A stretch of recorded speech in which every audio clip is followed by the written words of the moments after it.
मुंबईमध्ये पहिल्यांदाच भांडूपमध्ये पेट शोचं आयोजन करण्यात आलं आहे। विविध देशी विदेशी पक्षी प्राण्यांचं प्रदर्शन या ठिकाणी भरवण्यात आलेलं आहे।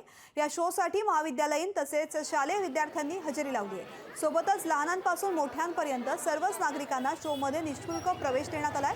या ठिकाणी डॉग शोचं सुद्धा हे मुख्य आकर्षण ठरलेलं असून शेवटच्या दिवशी शोला उत्कृष्ट प्रतिसाद मिळाला। माजी खासदार संजय पाटील यांच्या मार्गदर्शनाखाली स्वर्गीय दीनाबामा पाटील प्रतिष्ठानच्या राजोल पाटील यांनी या कार्यक्रमाचं आयोजन केलं। 2 दिवस मुंबई पेट शो हा कार्यक्रम भांडूपमध्ये चालत आहे, जिथे विविध प्रकारचे एक्झॉटिक आणि रेअर स्पीशीज आणि ब्रीडचे पेट्स बघायला भेटणार आहेत। पाळीव प्राणी बर्ड्स झाले, कॅट्स झाले, डॉग्स आहेत, रेप्टाइल्स आहेत, रोडेंट्स आहेत, ते विविध प्रकारचे पेट्स प्रदर्शन इथे होतं आणि डॉग शोही होता, ज्याचा खूप सुंदर प्रतिसाद सगळ्यांनी दिला आहे। मुंबईकर उपनगरचे सगळेच लोकांनी दिला आहे। सुंदर असा कार्यक्रम झालेला आहे। लहानांपासून मोठ्यांपर्यंत सगळ्यांनी त्याचा आनंद घेतलेला आहे। मुंबईमध्ये पहिल्यांदाच भांडूपमध्ये पेट शोचं आयोजन करण्यात आलं आहे।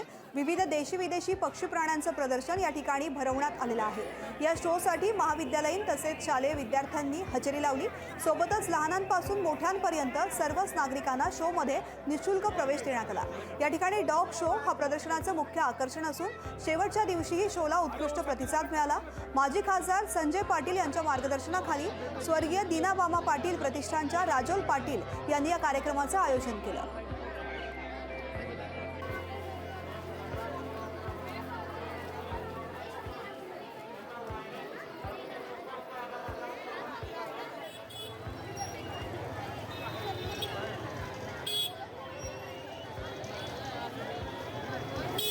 मुंबईमध्ये पहिल्यांदाच भांडूपमध्ये पेट शोचं आयोजन करण्यात आलेलं आहे। विविध देशी विदेशी पक्षी प्राण्यांचं प्रदर्शन या ठिकाणी भरवण्यात आलेलं आहे। या शोसाठी महाविद्यालयीन तसेच शालेय विद्यार्थ्यांनी आणि अनेक लोकांनी हजेरी लावलेली आहे। सोबतच लहानपणापासून मोठ्यांपर्यंत सर्वच नागरिकांना इथे शोमध्ये निःशुल्क प्रवेशही देण्यात आला। या ठिकाणी डॉग शो हा प्रदर्शनाचं मुख्य आकर्षण ठरलेलं आहे। शेवटच्या दिवशी सुद्धा शोला उत्कृष्ट प्रतिसाद मिळाला आहे। लोकशाही मराठी ऐका, पहा, जागरूक रहा।